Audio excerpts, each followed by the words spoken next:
Nagsimula sa isa, naubos ang 5, hanggang umabot ng 15.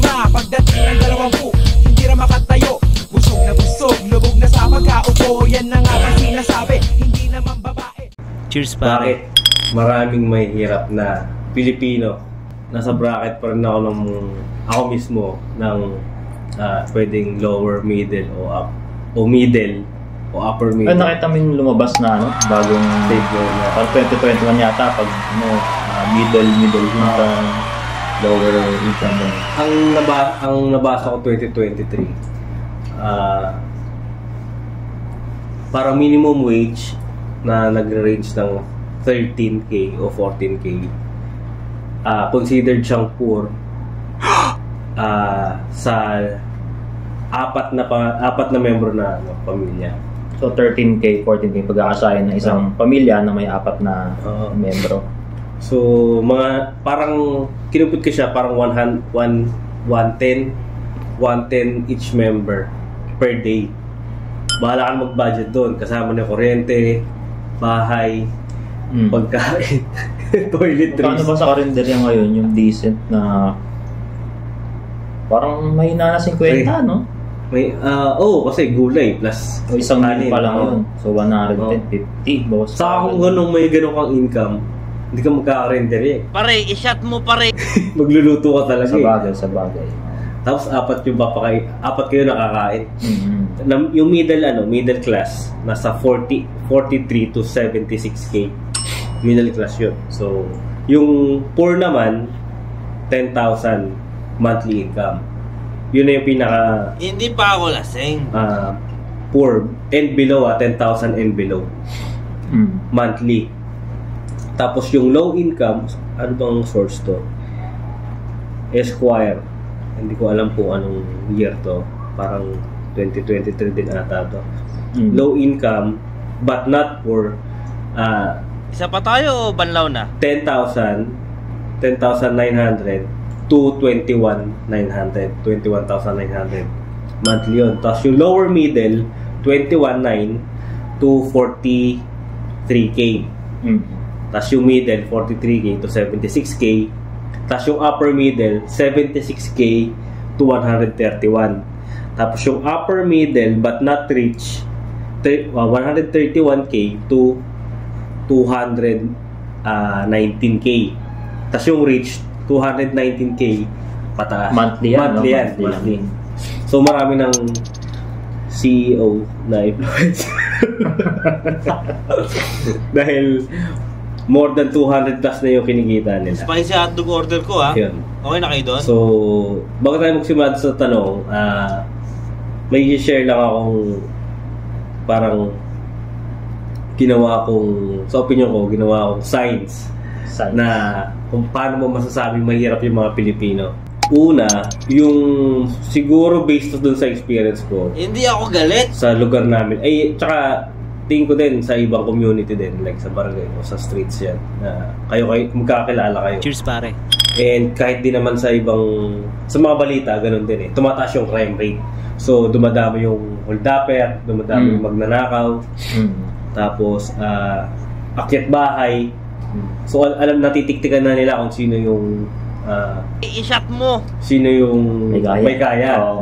Yung parang lumulubog na lahat ng mga kapitbahay nila, sila parang okay pa. So napansin ko yun nung panahon ng pandemic. Talagang sunod-sunod yung balita na parang inakyat bahay, tapos ninakawan sa ganito, pinagsan yung ganito nila. So dahil nagbalik na yung economy natin, so medyo natigil uli yun. So doon, isang sign yun. Tapos parang mas mabilis lumobo yung parang mas mabilis parang mas mabilis lumobo yung jackpot price sa lotohan. Kasi nga yung mga mahirap, sila yung nagbabaka sakali. So dumadami. Hindi parang kakahakot lang nung kakakuha lang ng jackpot. After ilang days lang, lobo na kagad siya ng ganon. Tapos from ito sa experience ko, napansin ko din kasi madalas ako lumalabas pagka nakakapansin ng mga parang bangkay-bangketa. Yung cheese niya, cheese or ano ba? Tama, cheese sa mga pagkain like spaghetti, Bake Mac, I love you. nagiging margarine na. Talaga? Pati yung queso napansin mo. Spaghetti yung margarine? Kasi di ba nauso na yung parang cheesy spaghetti o cheesy Bake Mac. Ang kapal ng cheese, pero pagka dakot mong gano'n, Hindi pa ako lasing. lasang-lasa. Margarine. Na parang may ano ba to, may cream cheese ba to, pero lasang-lasa mo yung margarine. Talagang Kung pancake sa margarine, okay lang, pero gano'n. tas dumadami siya. Parang eto dati hindi naman ganito yung paninda. Pag tawid mo sa kabilang kanto at sa kabilang kanto, ganun din yung paninda niya, tas same din ang ingredients niya. Hirap na ba? Sumasabay sa hype na in terms of pagkain. Pero dahil limited yung resources, sumahanap ng alternative.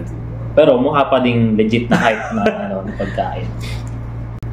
Yung tipong mga karamihan ng mga sidewalks is wala na. Sa inyo na marami lang ng Pilipino. Bakit? Kasi inangkin na ng mga nag-squats o kaya nung kung sino mga establishment na doon. Di ba? Di ba pagka dadaan ka sa gitna ka ng kalsada dumadaan wala ka sa sidewalk kasi yung sidewalk kinain na ng sari-sari store nila, ng parking nila, ng extended terrace nila. Wow, at least may terrace. Diba? So, at willing silang makipagbaranggayan para doon sa sidewalk na kinain nila. At ang nagko-complain, kapwa kapitbahay lang din nila. Ayun, yung mabilis mag-multiply na CEO sa social media. Yung CEO, ano ibig sabihin? CEO, yung Soapmed. May business na legit? Executive officer. Alam mo kasi pare. Kasi nung pumutok na yung mga influencer, so marami nang yumayaman sa pagiging vlogger o influencer, social media influencer. Alam ko yun. Ang tawag nila sa sarili nila, self-proclaimed nila is CEO. Tapos meron na silang tayo ng business. So every time na tatayo sila ng bagong venture nila, automatic ang title nila CEO.